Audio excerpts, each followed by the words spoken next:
Hi, and welcome to my channel. This is the second video in the AWS Security Audit series. And if you are someone working as AWS Security Engineer or DevSecOps Engineer and looking to safeguard your AWS environment from attacks or vulnerabilities, or if you're working as a pen tester or auditor and want to learn to perform AWS security audits or AWS red teaming, this video series is for you. Now, if you have not already checked the first video in this series, which is about performing AWS security audit for your root account, which is absolutely crucial to save it from takeovers, do check it out.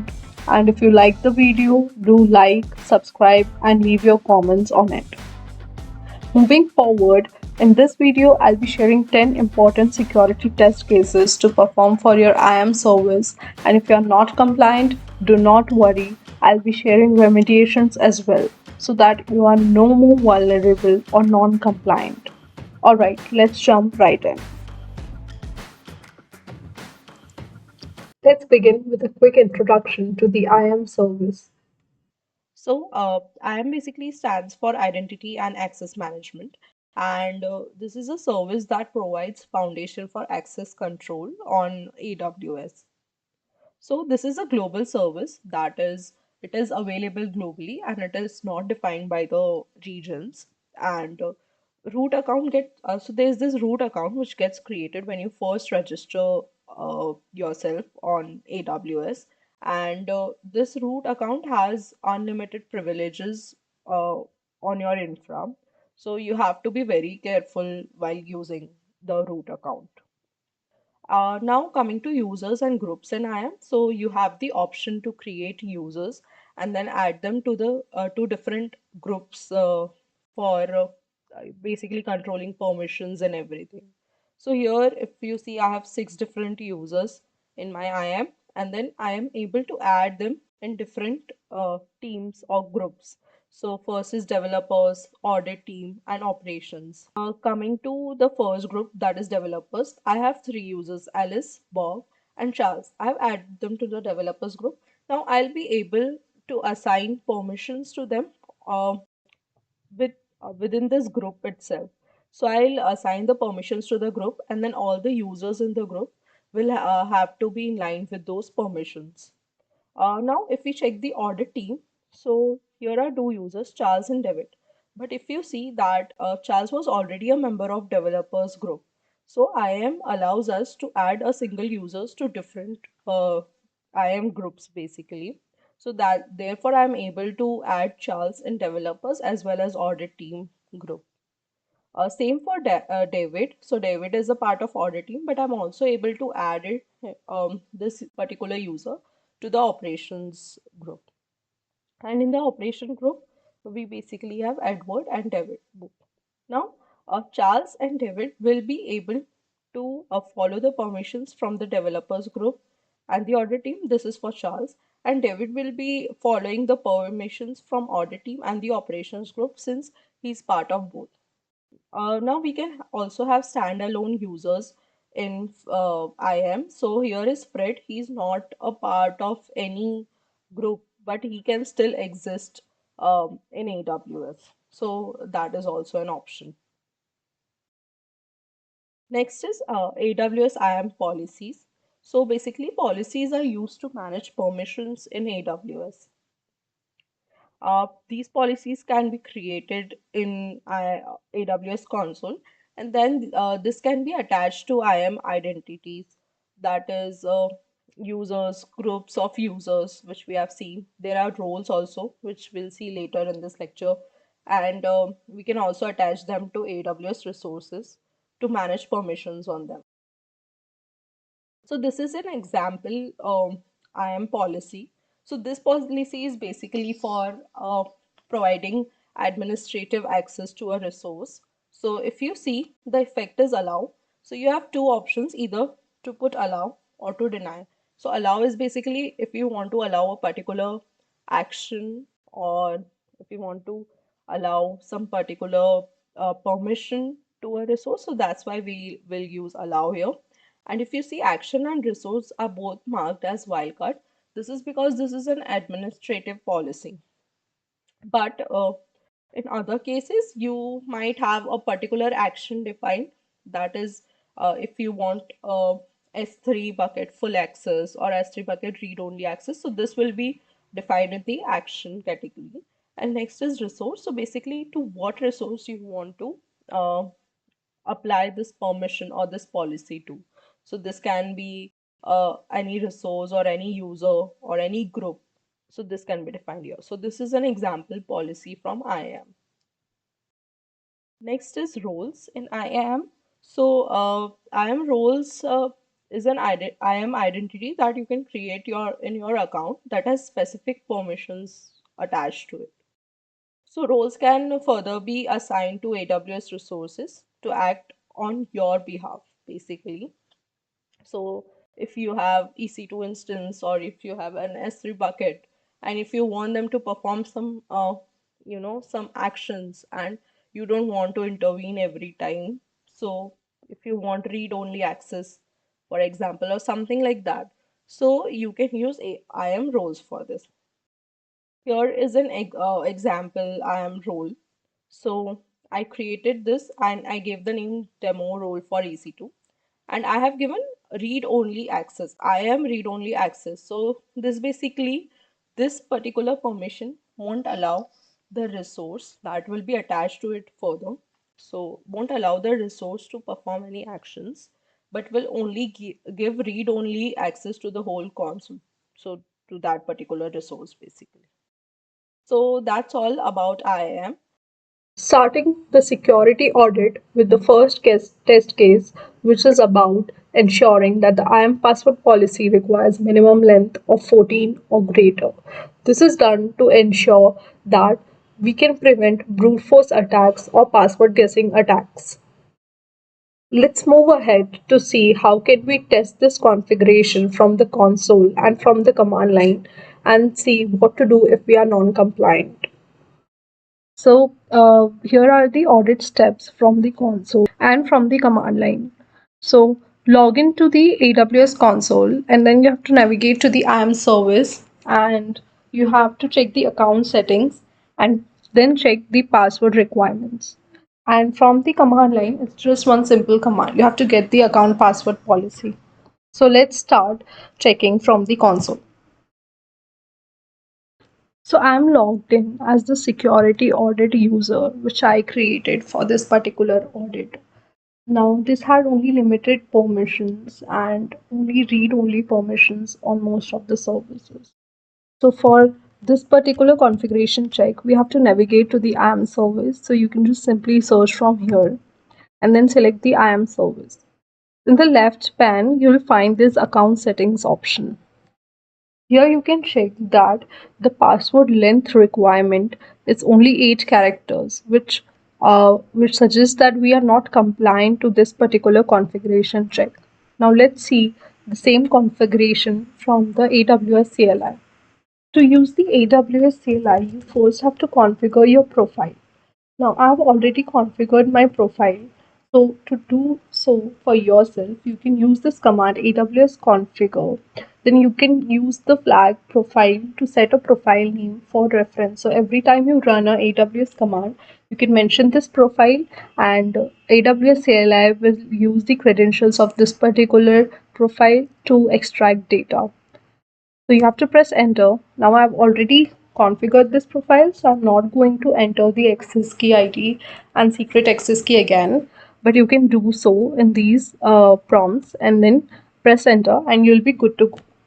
Now to check the password policy, I'll type the command AWS IAM. So IAM is the service we are referring to, and from there we have to get the account password policy. So get account password policy, and then I'll mention my profile and then press enter. So we have the output from the command, and as we saw in the console, CLI shows the same, that the minimum password length is set to 8. Now, since we are not compliant, let's see how can we remediate or mitigate this issue and make ourselves compliant. So I'm back in the IAM console, and here when you log in as an administrator, you'll see the edit option. So if you go to the edit option, you'll have two different categories here. One is IAM default, where it will give you all the necessary requirements for a strong password, although the password minimum length doesn't match of what we require it. It's only 8 characters. So let's select the custom one and let's make this 14, and then you can click on save changes. Moving on to the second configuration check, which is that you have to ensure that your IAM password policy prevents password reuse. Now, this is again a medium priority issue, but you can also report it as low depending on the environment you are testing. Now, here are the steps to check the if the password reuse is allowed or no. So from the console, we again have to go back to the IAM service like the last configuration, and same from the command line like we did from the last time. So let's start checking it from the console. Now in the last configuration from where you checked the IAM password length, here the same place you will find the other requirements option and the password strength option. So here you check that never expire password is set. That means there's no password expiry or password reuse or any other configuration is set. So this suggests that we are not compliant. Now let's check the same thing from AWS CLI. If you see the output of this command we ran in the last check, that is AWS IAM get account password policy. And if you see these configurations, there are different ones, require symbols, require numbers, uppercase characters. Now here if you see, there's no password reuse requirement or limitation set. So this suggests that we are not compliant. Now let's move forward to the remediation. To remediate this issue, I am logged in as the root user so that I'll be able to edit the configurations. Security audit user don't have these permissions. So I'll click on edit and I'll go to custom. Then I'll see other requirements. And here at the last option is prevent password reuse. I'll check this out and it will ask how many passwords should the setting should remember, so that like after one password, after two passwords, or after 24 passwords they are allowed to use the same old password. So I'll set this to 24 to be on the most secure end. Now I'll click on save changes and I'll choose set custom, and the password configuration will be set. So now if you check the other requirements, you will see that prevent password reuse from the past 24 changes is now set. Next configuration is about multi-factor authentication. So you need to ensure that all the IAM users that have a console password, that is, if they have the console access, they should have MFA enabled. Now this is done to ensure that even if their password is compromised somehow by an attacker, they won't be able to access the console because they'll have to enter the MFA code. So this basically increases the efforts of the attacker and prevents in full account compromise. Now I've mentioned this as a high priority issue because MFA should be enabled to ensure that even if the password is compromised, we are secure. So this has to be done for all the IAM users. Now to check the same, you need to download the AWS credentials report from either the IAM console or the command line. Now, if you don't already know how to do it, I've shown it in the last video, so you can go check it out. Now let's move ahead and check this from the console. So here I am in the IAM console. I'm showing another simple method. So if you have less number of users in your environment, you can just simply navigate to users. Now here I have 4 users and you see all of them have password set. That is why I'm getting the last activity and the password age here. Now let me go to one of these. Let me select the root user first. So this is my highest privileged user, and if you see that the account is not enabled with the MFA, now I'll move forward with the remediation. So now to remediate this issue, you need to enable MFA. Uh, if you don't already know how to do it, do check out the last video and you'll find the steps to enable EMFA for a IAM user. Now, moving forward to the next issue. Now, I added this fourth security audit check about the security questions. So, basically, these are challenges you can set for better security in your account.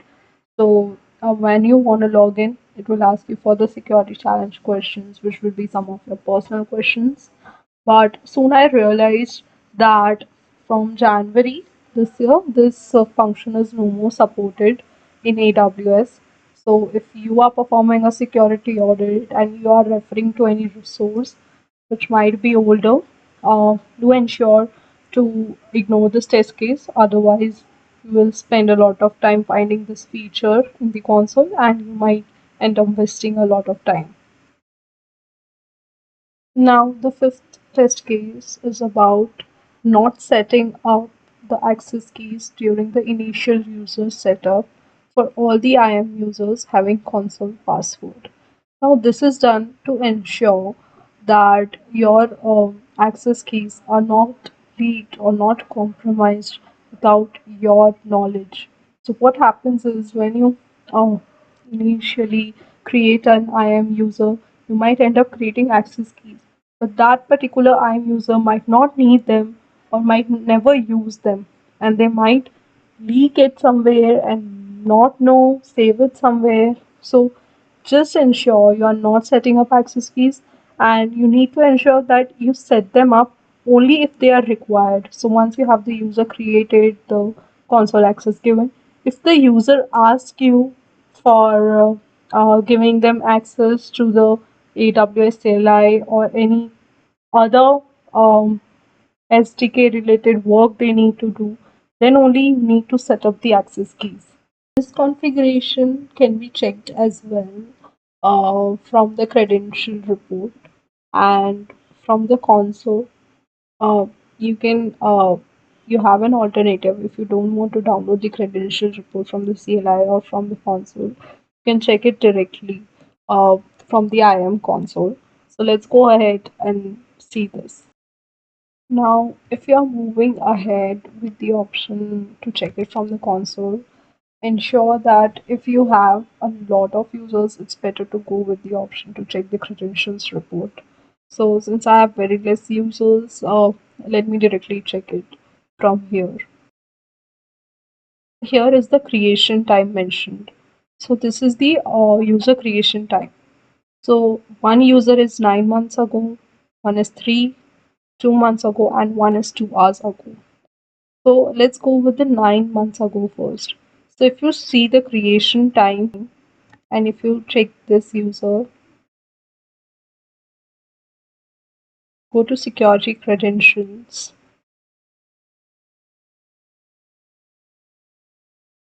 and see the access keys time. So it was created 95 days ago. So this suggests that this is not the same timing around as that because this was 9 months ago and it's only 95 days ago. That is around 3 months or so. So I think we are compliant in this particular test case. Sixth test case is about ensuring that the credentials which are unused for 45 days or greater are disabled. Now, here is the thing. For example, you created tens or hundreds of IAM user in the initial stage, and those employees or those users might leave your organization or might not need their AWS credentials anymore. So they have stopped using them. So there's no console activity or anything. But they might end up storing their credentials somewhere, which might end up in compromising them, or which might end up in getting them into the hands of someone which is unauthorized. Again, we have two simple ways of checking this configuration. One is downloading the credentials report and then checking the access key last used, console last sign in timings, and you will know how old that is. Now, the second option is from the IAM console. So, let's see. from the IAM console. How do you check this? So here I am in the users tab under IAM. Now, if I see the last activity of these users, one of them is 95 days ago, which is double the timing recommended. So it's the recommended timing is 45 days or less, but this is 95 days ago. You see the password age, that is 95 days ago as well. So since this account was created, this user has never logged in, which suggests that this is not required at all. Now, if you see the other users, these are compliant as they have very recent activity. Some is 14 days ago, someone else is a few minutes ago. So this is fine. But if you see this particular user, it is 95 days ago. So you need to ensure that you are disabling the user. So let's see how can we do that. So I'll select this user and I'll click on delete. Now this I have to do it from the uh, root account, otherwise I won't have the permission to do so. So you just simply select delete. Now it will give you some information that this is the username, this is the activity. You have to type in the username again, and if you click on delete user, the user will be deleted, and hence you will get compliant with this particular configuration. Moving on to our seventh test case, which is ensuring that there is only one active access key available for any single user. Because creating two different access keys, anyways, don't make sense in many of the requirements. Even if you want to access the AWS CLI or do something with the SDK or anything else, one access key should be more than sufficient. Checking this from the console is pretty easy. You just have to go to the AMP console and check which user has two access keys active, or which user doesn't, they have not used the second key for a long time or so.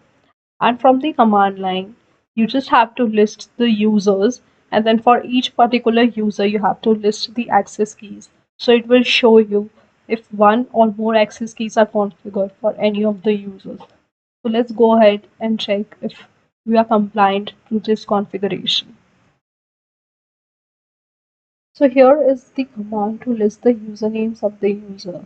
So I've mentioned AWS IAM list user. If I would have given just this particular command without the query flag, I would have got a big list of the users along with a lot of data. But I'm only interested in the username. That's why I'm querying this particular data. And of course, I've mentioned my profile. And I get the list of the usernames that are registered in my IAM account. Now, the next thing I have to do is I have to list their access keys. So this I'll have to do one by one for each particular user. So I'll use the command AWS IAM list access keys, and then I'll enter the particular username I want to get the access keys for. So I'll enter the username, the key first, and then I'll go ahead and mention my profile here as well. And now here you can see that access key metadata is blank. So this might be because that Nikki doesn't have any access keys configured at all. Now what I'll do is I'll test the same for another user, let's say security audit user. Here I can see that access key metadata is available, status is active, only one access key ID is set for this particular user. So it's, if there were two or more than two, if there were two security keys set, I would have got the list of them. So if since there is only one access key set, I'm compliant to this issue. Now to mitigate this issue, let me show it from the console how you'll be able to delete any extra access keys you don't need. Now here I have the list of the users under the IAM console, and if I want to delete any of, if for example I want to delete the security access keys for this particular user, I'll go to the security credentials tab. Here I can see that the access keys are mentioned here. go to actions, and I can either deactivate or delete them. So I'll move forward and delete the access keys. Here I'll have to type the whole uh, access key IDs so that it confirms that I'm not a robot or anything. And then I can press delete to delete this particular access key ID. Moving on to the eighth config check, you need to ensure that your access keys and even your other credentials like password are rotated every 90 days or less, or I would recommend 45 days to be very much secure. Here are the steps using which you can check if the access keys you have configured are being rotated or no. So again, there are two options. Either you can download the credentials report from the console or the CLI, and then you can check your access key age, or another option is to check from the console. So let me show you how you can do it. From the console, I have the IAM service open. I'm listing my users, and if I scroll this way, I can check the active key age. Now, whichever access key ID is active, the console will show its age. Now, this first user doesn't have any access key ID, so this is fine.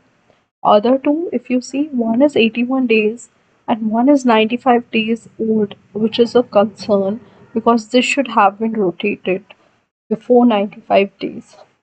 So let's see how I can deactivate or delete these. So as I have shown before,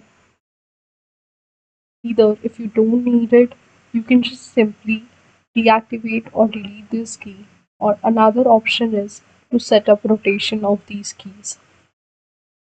In order to rotate your key, you basically have to create a new one. So you can just click on create access key. You can give the particular access you want to. If so, for example, I want to give the CLI access, I'll click confirm.